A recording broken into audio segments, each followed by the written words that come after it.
Aceita as minhas viagens sozinha ou pede o divórcio? Foi isso que a Beatriz me disse, com um sorriso frio, antes de sair porta fora para mais um retiro espiritual. Ela achava que eu era o marido manso de sempre, que imploraria para ela ficar. Mal sabia ela que, ao fechar aquela porta, tinha acabado de assinar a sua própria sentença. Porque o que encontrei no computador dela minutos depois não foi apenas uma traição, foi um crime. E eu estava pronto para a guerra. Ela disse-me para aceitar as viagens sozinha ou pedir o divórcio. Então, enquanto ela estava no Algarve, a publicar posts sobre despertar espiritual e autodescoberta, eu fiz uma escolha. O que aconteceu a seguir? Digamos apenas que ela voltou para casa a sorrir, até ver o que a esperava na mesa de jantar. Alguns ultimatos têm consequências que nunca conseguimos prever. O meu nome é Ricardo. Tenho 46 anos. Nos últimos 12 anos, trabalho como diretor regional de vendas numa grande empresa farmacêutica. Um bom emprego, rendimento estável, o tipo de carreira que o meu pai chamaria de respeitável. Conheci a Beatriz num evento da indústria há 11 anos. Ela era linda, confiante, e estava a subir na carreira de marketing de cosméticos. Ela tinha um filho de uma relação anterior. O Lucas, que tinha 4 anos na altura. Ela nunca foi casada com o pai dele. Apenas uma situação complicada que não resultou. Eu devia ter feito mais perguntas naquela altura. Agora o Lucas tem 15 anos e eu sou a única figura paterna que ele conhece. Jogamos futebol aos fins de semana. Ajudei-o a montar o seu primeiro computador. O miúdo respeita-me. Pelo menos, era o que eu pensava. As coisas com a Beatriz começaram a mudar há cerca de 2 anos. Subtilmente, no início. Ela mencionava a necessidade de espaço para respirar, ou falava sobre como o casamento não devia significar perder a própria identidade. Uma linguagem de livros de autoajuda que soava progressista, mas que parecia distância disfarçada de iluminação. Depois vieram as viagens a solo. Fins de semana de raparigas que se esticavam para excursões de 5 dias. Retiros de bem-estar onde os telemóveis eram supostamente proibidos, mas o Instagram dela permanecia surpreendentemente ativo. Na quinta-feira passada, ela largou a bomba durante o pequeno almoço. Nem sequer levantou os olhos do iogurte. Vou tirar uma semana no Algarve, anunciou a Beatriz, mexendo a colher devagar. Sozinha. Preciso de reiniciar. Baixei a minha chávena de café. Algarve? Isso é repentino. Não é bem assim, respondeu ela friamente. Há meses que digo que preciso de tempo para mim. Ricardo, tu é que não tens ouvido. O Lucas estava sentado ao balcão, a fazer scroll no telemóvel, a fingir que não nos ouvia. Ele tornou-se mestre nisso. Eu ouço, respondi, mantendo a voz calma. Só estou surpreendido por ires esta semana. Temos o jantar com a família Martins no sábado. Ela finalmente olhou para mim, e havia algo gélido no olhar dela. Algo que eu não tinha visto antes. Ou talvez tivesse, mas recusava-me a nomear. Cancela, disse ela simplesmente. Ou vai sem mim. Honestamente, Ricardo, se não consegues lidar com o facto de eu tirar uma semana para mim, talvez precisemos de ter uma conversa maior. O ar na cozinha mudou.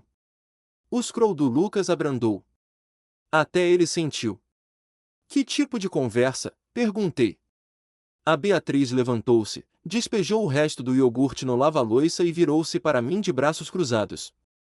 A luz da manhã bateu nas novas madeixas do cabelo dela, aquelas que ela fez num salão caro no centro de Lisboa. 200 € por madeixas que pareciam quase idênticas à cor natural dela. O tipo de conversa onde ou tu apoias a forma como vivo a minha vida, disse ela com uma voz firme e ensaiada, como se tivesse treinado ao espelho, ou falamos sobre assinar os papéis do divórcio. A escolha é tua, Ricardo. Aceita ou divorcia-te de mim. Ela não esperou por uma resposta. Apenas agarrou na mala, beijou o ar algures perto da cabeça do Lucas e saiu porta fora. Ouvi o motor do carro arrancar e ela desceu a nossa rua tranquila. O Lucas finalmente levantou os olhos do telemóvel. A expressão dele era cuidadosamente neutra, mas apanhei algo ali. Pena, talvez. Ou o reconhecimento de que as coisas estavam a desmoronar-se? Estás bem? Perguntou ele. Assenti devagar, embora não tivesse a certeza. Sim. E tu? Ele encolheu os ombros e voltou para o ecrã. Eu estou sempre bem. Mas ele não estava. Nenhum de nós estava. Enquanto eu estava ali sentado na cozinha, com o meu café frio e o eco do ultimato da Beatriz a pairar no ar, algo dentro de mim mudou. Não era raiva, nem tristeza, apenas clareza. Fria e afiada como uma manhã de inverno. Ela deu-me uma escolha. E pela primeira vez em anos, eu estava pronto para fazer uma escolha que ela não esperava. A casa parecia diferente depois de a Beatriz sair. Não mais vazia. Mais limpa, na verdade. Como se alguém tivesse limpo o nevoeiro de uma janela pela qual eu olhava há anos. Naquela tarde, sentei-me no meu escritório em casa, fechei a porta e abri a nossa conta bancária conjunta no portátil. Os números não mentem, e eu tinha os ignorado durante tempo demais. 3 transferências separadas para contas que eu não reconhecia. 1.200 euros aqui, 800 euros ali. Uma grande transferência de 3.200 euros há 2 meses. Tudo marcado como despesas pessoais na folha de cálculo meticulosa dela. A Beatriz era organizada. Eu dava-lhe esse mérito. Ela controlava cada cêntimo como uma diretora financeira. Mas estas transações, elas não batiam certo com nenhum extrato de cartão de crédito que eu tivesse visto. Abri um novo separador no navegador e procurei os melhores advogados de divórcio do país. O primeiro resultado foi uma firma no centro, Almeida e Associados. Um nome destacava-se. Doutora Helena Almeida, especialista em divórcios com grandes ativos e separações financeiras complexas. A foto dela mostrava uma mulher de 40 e poucos anos, com um olhar de aço que dizia que já tinha ouvido todas as desculpas e não acreditava em nenhuma. Liguei antes que pudesse mudar de ideias. Preciso de uma consulta, disse eu. É sobre um divórcio. Na manhã seguinte, às 10 horas, eu já estava no escritório dela. Mas o que aconteceu na noite anterior à visita à advogada mudou tudo.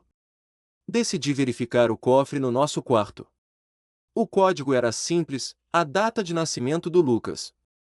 Lá dentro estavam os nossos passaportes e uma pasta com seguros. Comecei a folhear as apólices. As minhas mãos tremeram quando cheguei à atualização do seguro de vida.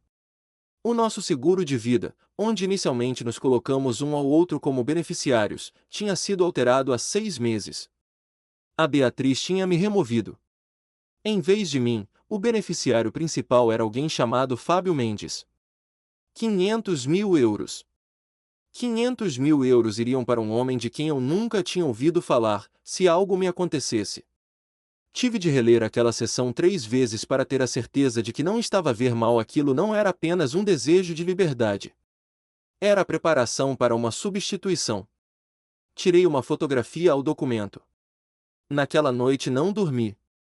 Sentei-me no escuro e percebi uma coisa: a minha mulher não foi apenas para o Algarve descansar. Ela foi celebrar o início do fim do nosso casamento. Mas ela cometeu um erro fatal. Ela subestimou-me.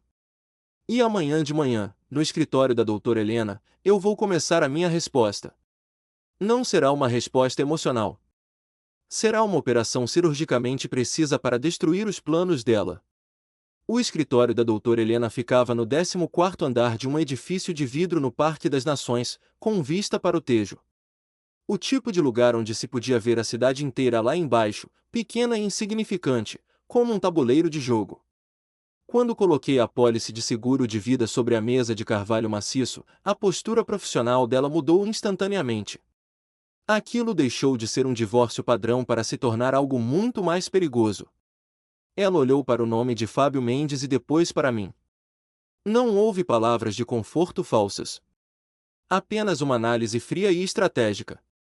Ela explicou-me que aquilo não era apenas má conduta conjugal. Era uma tentativa de fraude e roubo de identidade. Se a Beatriz tinha alterado beneficiários sem o meu consentimento, o que mais teria ela feito?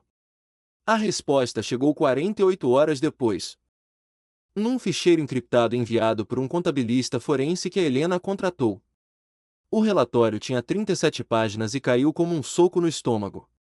A Beatriz tinha uma conta secundária numa caixa de crédito agrícola nos arredores de Sintra, aberta há 4 anos. O saldo mostrava depósitos totalizando quase 47 mil euros. A fonte? Transferências mensais da nossa conta conjunta, rotuladas como despesas domésticas, supermercado e cuidados pessoais. Ela andava a desviar dinheiro há anos, construindo um fundo de fuga mesmo debaixo do meu nariz. Mas havia pior. 2 cartões de crédito em meu nome que eu nunca tinha solicitado. Dívidas de 23 mil euros em lojas de luxo na Avenida da Liberdade e restaurantes onde eu nunca tinha posto os pés. Alguém tinha falsificado a minha assinatura. Fábio Mendes não era um estranho. A investigação preliminar revelou que ele era um ex-colega dela da distribuição farmacêutica. Estavam ligados no LinkedIn há 3 anos. Havia fotos deles juntos em eventos da indústria, sorrindo como velhos amigos. O detalhe mais cruel era o timing. Ele tinha saído da empresa há 8 meses, exatamente na mesma altura em que a Beatriz começou a exigir mais viagens a solo e espaço pessoal. A implicação pairava pesada entre mim e a advogada. O meu dinheiro estava a financiar a vida deles. O meu seguro de vida era o bilhete dourado para o futuro deles. A doutora Helena foi clara sobre o próximo passo. Nada de negociações amigáveis. Iríamos avançar com uma providência cautelar para congelamento imediato de todos os ativos conjuntos e apresentar queixa-crime por fraude e falsificação de documentos. A Beatriz voltaria do Algarve dentro de 3 dias, não para um marido submisso, mas para contas bloqueadas e um oficial de justiça. Voltei para casa com a cabeça a andar à roda, sentindo-me um estranho na minha própria sala de estar. O Lucas estava lá, sentado no sofá com o comando da consola na mão, mas sem jogar. Ele olhou para mim e eu vi que ele sabia. Não os detalhes financeiros, mas a verdade emocional. Ele pousou o comando e perguntou se eu estava bem, com aquela voz rouca de adolescente que tenta parecer adulto. Eu não consegui mentir-lhe. Disse-lhe que estava a tratar de assuntos legais e que as coisas iriam mudar. O Lucas não ficou surpreendido. Pelo contrário, ele parecia aliviado. Foi então que ele me contou o que guardava há anos. Sem dramas, apenas com a franqueza brutal de quem cresceu demasiado depressa. Ele disse-me que a mãe fazia isto sempre. As viagens, a distância, a reinvenção da personalidade. Disse-me que, antes de mim, ela desaparecia durante dias e deixava-o com a avó, voltando depois como se nada tivesse acontecido. Ele confessou que tinha medo de me dizer, medo que eu me fosse embora se soubesse o quão instável ela realmente era. Ele achava que eu ficaria com eles apenas enquanto a ilusão de família perfeita durasse. Ouvir aquilo da boca do miúdo que eu criei partiu meu coração mais do que a traição da Beatriz. Ele estava a proteger-me. Naquele momento, percebi que a minha lealdade não era para com a mulher que estava no Algarve a gastar o meu dinheiro com o amante. A minha lealdade era para com o rapaz que estava à minha frente, que tinha medo de perder o único pai que conhecia. Garanti-lhe que, independentemente do que acontecesse no tribunal, eu não iria a lado nenhum. Ele era o meu filho, ponto final.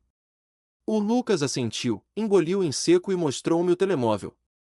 A última publicação da Beatriz. Uma foto dela num penhasco ao pôr do sol, braços abertos, com a legenda sobre finalmente livre para respirar. Os comentários estavam cheios de elogios falsos. O Lucas disse que ela estava a reescrever a história, a fazer-se de vítima antes mesmo de o golpe acontecer. Deixei-a brincar as redes sociais. O mundo real estava prestes a bater-lhe a porta.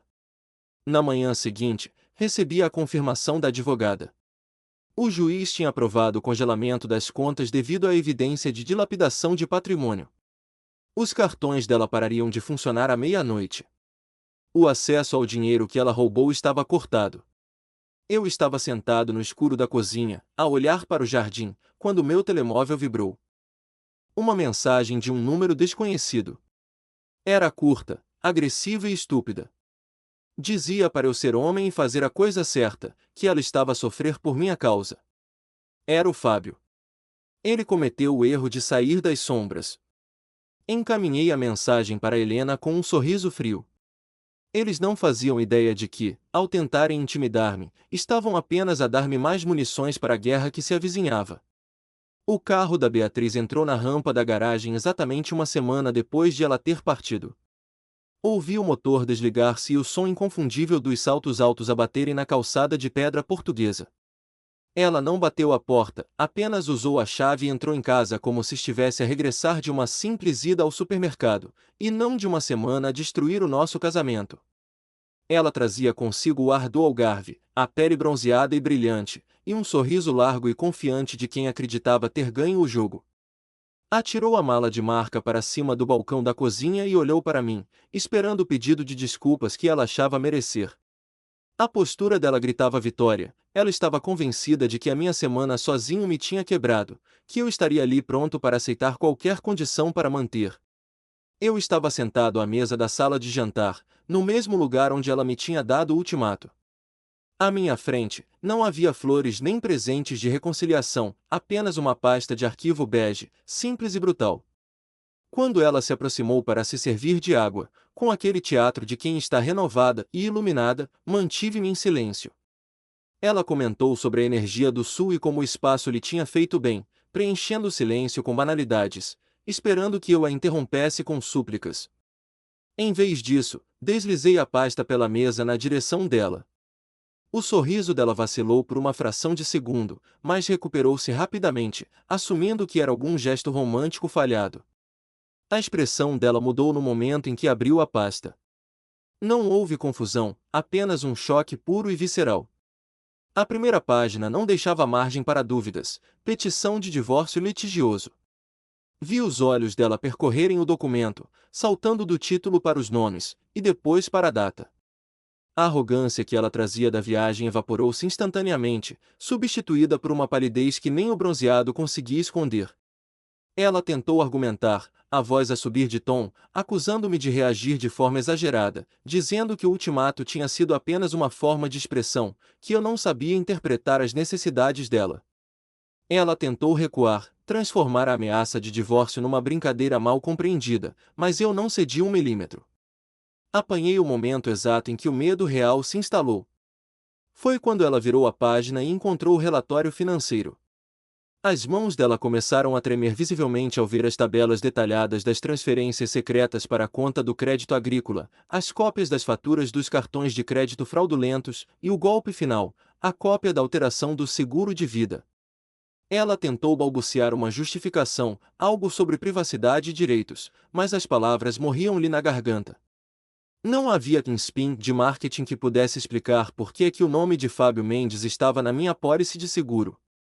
O silêncio que se seguiu foi pesado, o som de uma máscara a cair e a estilhaçar-se no chão. Foi então que ela tentou a cartada final. Com raiva nos olhos, pegou no telemóvel para, presumivelmente, transferir fundos e garantir a sua segurança financeira antes que a discussão escalasse. Observei com uma calma fria enquanto ela tentava aceder à aplicação do banco.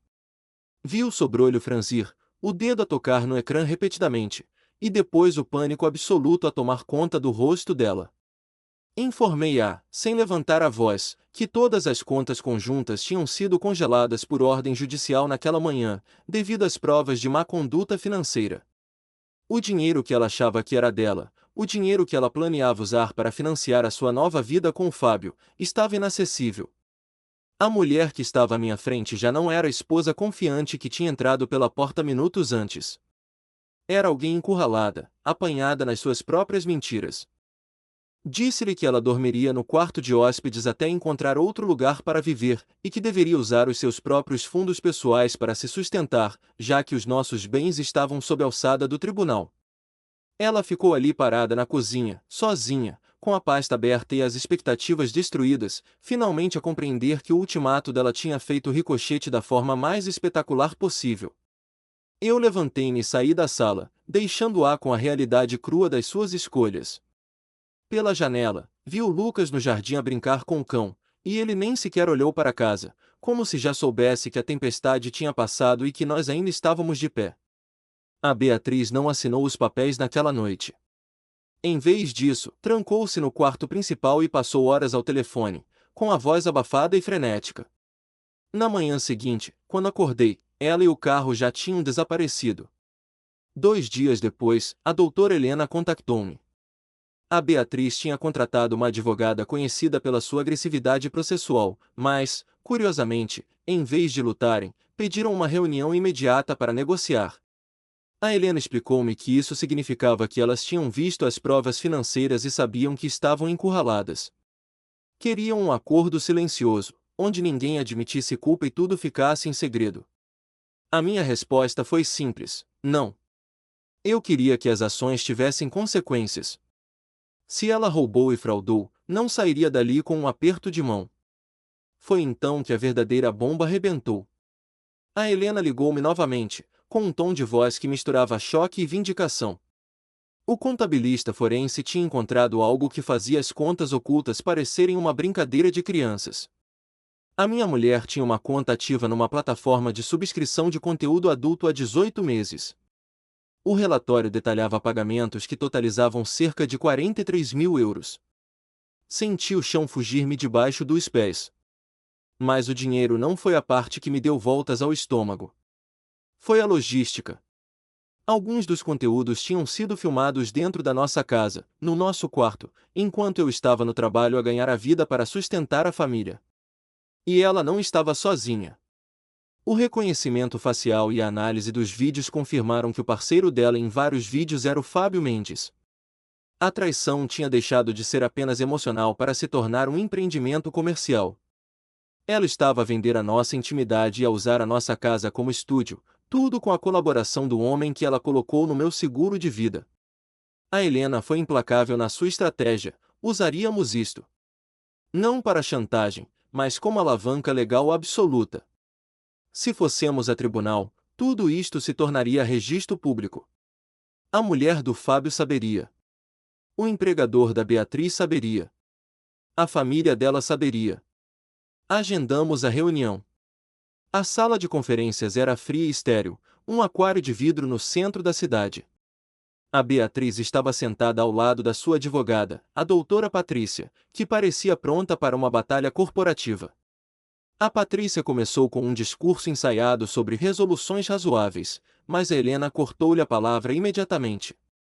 Ela disse que não estávamos ali para debater opiniões, mas para apresentar factos sobre roubo de identidade, fraude financeira e a operação de um negócio de conteúdo explícito utilizando bens matrimoniais sem consentimento. A expressão da doutora Patrícia vacilou. A Helena deslizou uma pasta fina pela mesa. Continha os registros bancários da plataforma e capturas de ecrã dos vídeos, devidamente censuradas para a reunião, mas inegáveis. Apontei também para a prova de que um dos participantes era o Fábio, um homem casado e com filhos. A Beatriz começou a tremer. Ela tentou sussurrar que aquilo era privado, mas a Helena respondeu com um gelo absoluto: a privacidade acaba no momento em que se monetiza o ato e se filma na casa conjugal sem o conhecimento do cônjuge. A advogada da Beatriz abriu a pasta, analisou o conteúdo e a sua compostura profissional desmoronou-se. Ela olhou para sua cliente com uma frustração mal disfarçada, perguntando se aquilo era verdade. A Beatriz tentou justificar-se, dizendo que precisava de dinheiro porque eu controlava tudo. Uma mentira patética dita frente a quem tinha acabado de descobrir que ela desviava milhares de euros das nossas contas. A mentira morreu ali mesmo. A doutora Patrícia fechou a pasta e pediu um momento a sós com a cliente. Através do vidro, observei a discussão. Vi os gestos frenéticos da Beatriz e a cara severa da advogada dela. O castelo de cartas tinha caído. 10 minutos depois, elas voltaram. O tom arrogante tinha desaparecido completamente. A doutora Patrícia anunciou que estavam prontas para aceitar os termos do acordo. Não haveria luta, não haveria tribunal, apenas uma rendição total para evitar que a vergonha se tornasse pública. A Beatriz olhou para mim, com os olhos cheios de lágrimas, mas eu já não vi a mulher que amei. Vi apenas uma estranha que tinha apostado tudo e perdido. A assinatura da Beatriz no acordo de divórcio foi trêmula, um rabisco fraco que selou o fim de 11 anos de vida em comum. Ela não olhou para mim enquanto a caneta deslizava pelo papel, derrotada pela montanha de provas que tínhamos acumulado contra ela. Os termos eram brutais, mas justos. Ela ficava com o dinheiro que tinha gerado na plataforma de conteúdo e com as contas ocultas que tanto se esforçou para esconder, mas renunciava a qualquer pretensão sobre a casa, a minha reforma e a pensão de alimentos. Mais importante ainda, ela assinou um acordo de confidencialidade rigoroso. Em troca do nosso silêncio sobre as suas atividades ilícitas e a exposição pública que destruiria a sua reputação, ela aceitou sair das nossas vidas silenciosamente. Quando ela se levantou e saiu da sala de conferências com a advogada, deixando para trás o marido que traiu e a vida confortável que desprezou, senti um peso imenso a sair dos meus ombros. Não houve celebração, apenas o alívio profundo de quem sobreviveu a uma tempestade. O divórcio foi oficializado num tribunal de Lisboa 4 meses depois. Foi um processo administrativo, rápido e frio, dissolvendo legalmente o que emocionalmente já tinha morrido há muito tempo. Mas a verdadeira batalha não foi pelos bens, foi pelo Lucas. A Beatriz tinha planos de se mudar para o Porto, para começar de novo longe dos olhares críticos da capital, e assumiu que o filho iria com ela. No entanto, ela esqueceu-se de que o Lucas já não era uma criança pequena que podia ser arrastada sem opinião. Ele tinha 15 anos e uma visão clara sobre quem realmente cuidava dele. Quando chegou o momento da decisão, o rapaz que eu ajudei a criar, apesar de não partilhar o meu sangue, manteve-se firme. Ele informou a mãe, com uma maturidade que me deixou orgulhoso, que a casa dele era onde eu estivesse. A Beatriz tentou protestar, tentou usar a culpa, mas o tribunal de família respeitou a vontade do menor, especialmente dado o histórico de instabilidade dela. O Lucas escolheu-me. E essa foi a maior vitória de todas. O karma, como se costuma dizer, não falha, apenas demora. 2 semanas após a finalização do divórcio, a vida secreta da Beatriz e do Fábio começou a desmoronar-se publicamente. A mulher do Fábio, desconfiada pelo comportamento errático dele e alertada indiretamente pelos rumores que começaram a circular, contratou a sua própria equipa legal. Quando os detalhes do envolvimento dele no negócio da Beatriz vieram à tona durante o processo de divórcio deles, o escândalo foi inevitável. Ele foi discretamente convidado a demitir-se da sua nova posição na empresa de logística farmacêutica, incapaz de sobreviver à vergonha no meio corporativo conservador. Quanto a Beatriz, a sorte não foi melhor. A empresa de cosméticos onde ela trabalhava descobriu a existência das contas e a natureza do conteúdo que ela produzia, citando uma violação grave dos valores da marca e do código de conduta. Ela foi despedida com justa causa. O Instagram dela, outrora um templo de vaidade e frases inspiradoras falsas, ficou em silêncio e acabou por ser apagado. Eu não festejei a queda deles. Observei-a à distância com uma consciência desligada, reconhecendo apenas que as ações têm consequências inevitáveis. Além disso, as empresas de cartão de crédito avançaram com processos criminais contra ela por roubo de identidade e fraude. Ela foi condenada a pagar uma restituição pesada e ficou com o cadastro manchado, garantindo que passaria os próximos anos a trabalhar apenas para pagar os erros da sua ganância. 8 meses depois, vendi a casa. Havia demasiados fantasmas naqueles corredores, demasiadas memórias de uma mentira nas paredes. Eu e o Lucas mudamo-nos para uma vivenda moderna em Cascais, perto do mar, um lugar sem história onde podíamos começar do zero. A mudança fez-nos bem. Fui promovido a vice-presidente de vendas, responsável por toda a Península Ibérica, uma validação de que a minha vida profissional não tinha sido afetada pelo caos pessoal. O Lucas prosperou na nova escola, fez novos amigos e começou a focar-se nos exames nacionais e na entrada para a universidade. Estabelecemos uma rotina simples e honesta, jantares tranquilos, fins de semana a explorar a costa e uma comunicação aberta que nunca tive com a mãe dele. Certa noite, enquanto limpávamos a garagem da casa nova, encontramos um álbum de fotografias antigo que tinha escapado à triagem.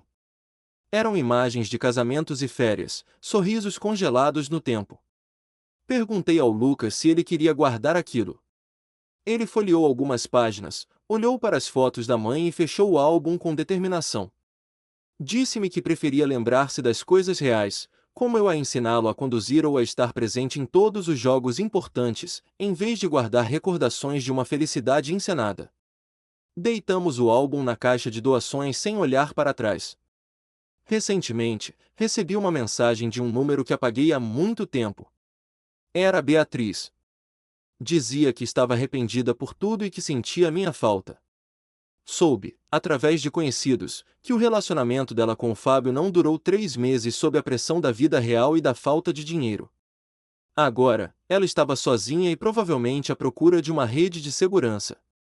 Olhei para o telemóvel, para aquelas palavras vazias que chegavam tarde demais, e senti apenas indiferença.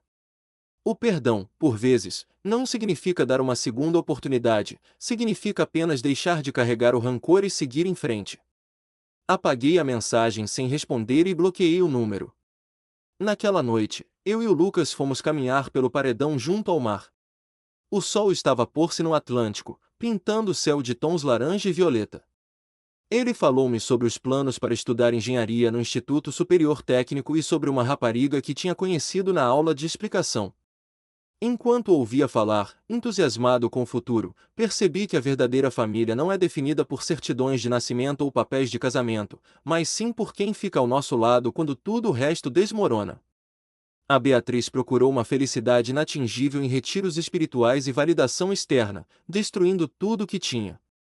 Eu encontrei a minha paz ali mesmo, na brisa do mar e na companhia do filho que a vida me deu. A minha vida era agora simples, honesta e descomplicada. E pela primeira vez em muitos anos, isso era mais do que suficiente.